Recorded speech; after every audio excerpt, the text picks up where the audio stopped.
अस्सलामुअलैकुम वरहमतुल्लाहि वबरकातुहू। Welcome back to our channel. आज की हमारी इस वीडियो में हम 10th standard Hindi Lokvani textbook के दूसरी इकाई का छठा अध्याय स्टार्ट करेंगे, जिसका नाम है अति सोहत श्यामजू। प्रस्तुत पाठ एक छंद है जिसके रचयिता हैं रस खान। यहाँ पर अति का मतलब होता है बहुत, सोहत यानी कि सुहाते हैं, श्याम यानी कि श्री कृष्ण जी, श्याम जी, और जू यानी कि जी को यानी प्राणों को। तो प्राणों को बहुत सुहाते हैं कौन? श्री कृष्ण जी। सबसे पहले हम रस खान के बारे में जान लेते हैं। रस खान कृष्ण भक्त मुस्लिम कवि थे। हिंदी की कृष्ण भक्त तथा रीतिकालीन रीति मुक्त कवियों में रस खान का अत्यंत महत्वपूर्ण स्थान है। मैं आपको बता दूं कि रस खान के नाम का बहुत ही गहरा मतलब होता है। रस खान यानी कि रस की खान। इनके काव्य में भक्ति, श्रृंगार रस दोनों प्रधानता से मिलते हैं। रस खान कृष्ण भक्त हैं और उनके सगुण और निर्गुण निराकार रूप दोनों के प्रति श्रद्धावान हैं। देखिए, जो इंसान की भक्ति होती है किसी के भी प्रति, वो किसी जात पात धर्म को नहीं देखता, बस अपने ईश्वर के भक्ति में डूब जाता है। तो उसका एक बहुत ही अच्छा उदाहरण है रस खान जी। अब प्रस्तुत जो कविता है, ये जो छंद है, उसका प्रकार है सवैया।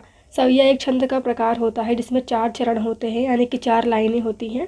प्रत्येक चरण में 22 से 26 वर्ण होते हैं। अब प्रस्तुत चयनित सभी रचनाएं सवैया छंद में हैं।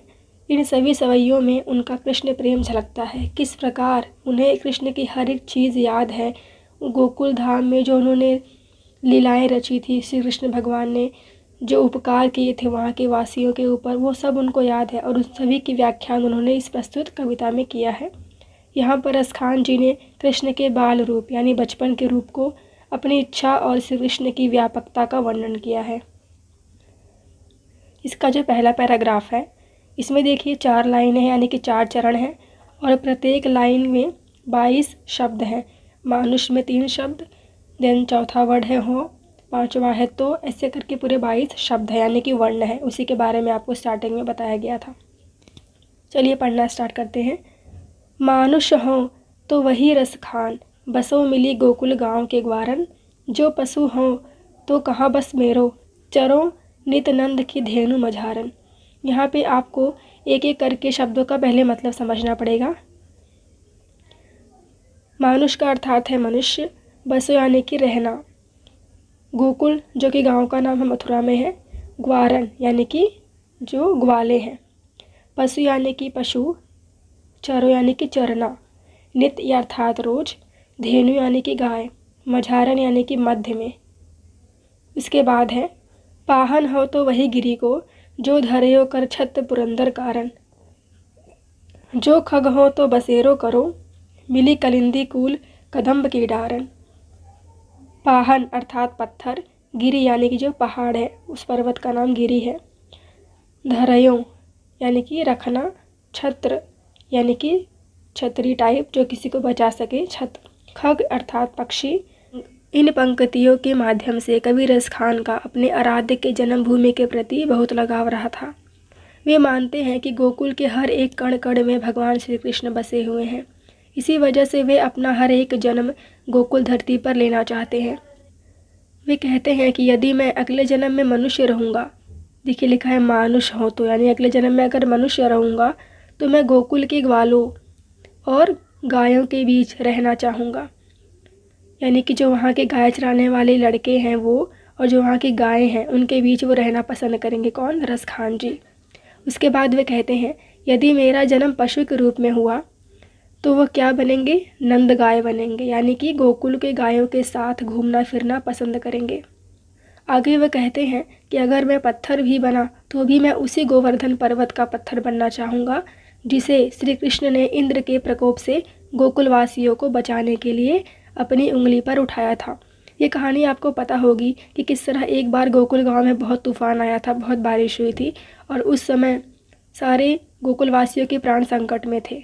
तो उसी समय श्री कृष्ण ने उस गोवर्धन पर्वत को अपने सबसे छोटी उंगली पर उठाया और रात भर उसी तरह वह खड़े रहे और इस तरह से वहाँ के लोगों के प्राणों की रक्षा हो पाई थी।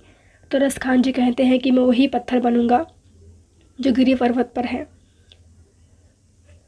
वे आगे कहते हैं कि अगर मैं खग बनूं, देखिए यहाँ पे लिखा है जो खग हो तो बसेरो, यानी अगर मैं पक्षी बना तो यमुना के किनारे पर जो कदम्ब का पेड़ है, कदम्ब देखिए सामने है, उसके फूल बहुत ही सुंदर होते हैं। इसके फूल बहुत ही सुंदर, बहुत ही मनमोहक होते हैं, बिल्कुल छोटे छोटे बॉल्स की तरह। तो वे कहते हैं कि जब मैं पक्षी बना, अगर मैं पक्षी बनूंगा तो यमुना नदी के किनारे पर जो कदम्ब का पेड़ है, उस पेड़ पर रहने वाले जो पक्षी हैं उनके साथ रहना पसंद करूंगा। इस प्रकार कवि रस खान चाहे कोई भी जन्म ले, वे गोकुल की भूमि पर ही जन्म लेना चाहते हैं।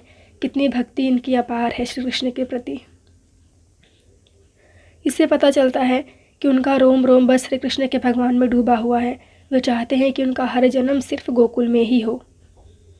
अगला पैराग्राफ है, धूरी भरे अति सोहत श्याम जू, तैसी बनी सिर सुंदर चोटी, खेलत खात फिरे आंगन, पग पैजनी बाजती पीरी कछोटी। धूर यानी कि धूल होता है, सोहत यानी कि शोभित, बहुत सुंदर लगता है, श्याम यानी कि श्री कृष्ण जी, तैसी यानी कि जिस प्रकार, सिर पर सुंदर चोटी, खेलत खात यानी कि खाते, खेलते और खाते समय, फिरे यानी कि चलना, अंगना यानी कि आंगन में, पग यानी कि पैर, पैंजनी यानी कि पायल, पीरी, पीरी अर्थात पीले रंग की, कछौटी यानी कि धोती, बा छवि को रसखान बिलोकत, वारत काम कला निधि कोटी, काग के भाग कहा कहिए, हरि हाथ सो ले गयो माखन रोटी। छवि यानी कि उनकी सूरत, बिलोकत यानी कि देखना, वारत यानी कि निछावर करना, कोटी यानी कि बहुत, काग यानी कि कौआ, हरि यानी कि भगवान, और काम यानी कि कामदेव। कवि रस खान ने प्रस्तुत पंक्तियों में बाल कृष्ण का अत्यंत सुंदर वर्णन किया है। देखिए, आपने बहुत सारे शोज़ में या फिर गूगल की पिक्चर्स के थ्रू श्री कृष्ण के अलग अलग फ़ोटोज़ देखे होंगे, जिनमें से उनकी सारी फ़ोटोज़ इतनी अट्रैक्टिव होती हैं कि उनका बाल रूप हर किसी को सुहाना लगता है। तो यहाँ पर रस खान जी उन्हीं बाल रूप का सुंदर वर्णन किया है। वे कहते हैं कि श्री कृष्ण धूल से भरे हुए हैं और सिर पर चोटी बंधी हुई है। देखिए लिखा है, तैसी बनी सिर सुंदर चोटी, यानी कि उनके सर पर चोटी बंधी है जो बहुत सुंदर लग रही है, और वे पूरे आंगन में खेलते खाते इधर उधर घूम रहे हैं। तब पैरों में बंधी हुई पायल बजने लगती है छन छन, तथा उन्होंने अपने कमर में पीले रंग की धोती पहनी हुई है। तब रस खान कहते हैं, अब थर्ड लाइन है, तब रस खान जी कहते हैं, श्री कृष्ण के इस रूप को देखकर कामदेव अपने करोड़ों कलाओं का निछावर कर देते हैं। इतने सुंदर लग रहे हैं श्री कृष्ण भगवान। अंत में वे कहते हैं कि उस कौवे का भाग कितना बड़ा है जो श्री कृष्ण भगवान के हाथों से माखन रोटी को लेकर चला गया। बचपन में एक बार यशोदा मैया ने कृष्ण भगवान को माखन रोटी दी खाने के लिए, तो उस टाइम वे आंगन में खेल रहे थे। तभी एक कौवा आता है और उनके हाथों से वह माखन रोटी छीन कर लेकर चला जाता है। तो रसखान जी कहते हैं कि कितना भाग्यवान है वह कौवा कि उसे भगवान श्री कृष्ण के जूठन खाने को मिला। इसका अगला पैराग्राफ है, सोहत है चंदवा सिर मोर को, तैसी सुंदर पाग कसी है, वैसी गोरज भाल विराजत, जैसी हिले वनमाल लसी के। यहाँ पर सोहत यानी कि सुशोभित, चंदवा यानी कि मुकुट, पाग यानी कि पगड़ी, कसी यानी कि बांधना, गोरज अर्थात गाय के पैर की धूल, भाल यानी कि मस्तक, विराजत यानी कि सुंदर लग रहा है, बनमाल यानी कि गले की माला। रसखान विलोकत बौरी भई, दृग मोदी के ग्वाली पुकार हंसी के। खोली रे घूंघट खोलो कहा, वह मूर्ति नैनी माझ बसी है। ही यानी कि हृदय, लसी यानी कि सुशोभित होना, विलोकत यानी कि देखना, दृग अर्थात आँख, और नैनी यानी कि आँख होता है, माझ यानी कि में। तो कवि रस खान भगवान श्री कृष्ण के बाल रूप का सुंदर वर्णन करते हुए कहते हैं कि उनके सिर पर बड़ी पगड़ी बांध रखी है और उसमें एक मोर का पंख मुकुट सुशोभित दिख रहा है।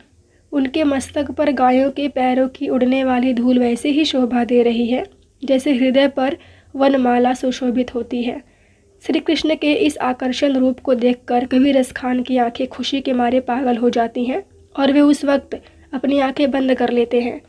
उनकी इस स्थिति को देखकर एक चरवाहा, देखिए यहाँ पर लिखा है ग्वाली यानी गाय चराने वाला चरवाहा लड़का, हंसता है और जगाने के लिए आवाज़ देता है, मानो वे उन्हें अपनी आंखों से पलकों के घूंघट खोलने के लिए कह रहा है। किंतु रस खान के सामने एक समस्या होती है कि वे अपने पलकें नहीं खोल सकते। क्यों? क्योंकि श्री कृष्ण की छवि उनके आंखों में बस गई है। वे अपनी आंखें बंद करके सिर्फ कृष्ण भगवान को ही देखना चाहते हैं। इसका अगला पैराग्राफ है, शेष गणेश महेश दिनेश सुरेश सहु जाहि निरंतर गावें, जाहि अनादि अनंत अखंड अछेद अभेद सुभेद बतावें। मीनिंग देखिए क्या है। शेष यानी कि शेषनाग, जो 5 मुखों वाले नाग होते हैं उनको शेषनाग कहा जाता है। गणेश यानी कि गणेश जी, महेश यानी कि शंकर भगवान जी, दिनेश यानी कि सूर्य देवता, सुरेसहु यानी कि राजा इंद्र, जाहि यानी कि जिसको, जही यानी कि जहाँ, अनादि यानी कि जिनकी शुरुआत नहीं, अनंत यानी जिनका अंत नहीं, अखंड यानी कि संपूर्ण, अछेद यानी कि जिसमें छेद नहीं, भेद यानी जो किसी में भेद नहीं करता, सुख यानी सुखदेव मुनि, पचिहारे यानी कि हार मानना। नारद से सुख व्यास रटे, पचिहारे तो पुनि पार न पावे, ताही अहिर के छोहरियाँ, छछिया भरी छाछ में नाच नचावें। यहाँ पर नारद यानी कि नारद मुनि, व्यास जो महामुनि व्यास हैं वो उनके बारे में बताया गया है।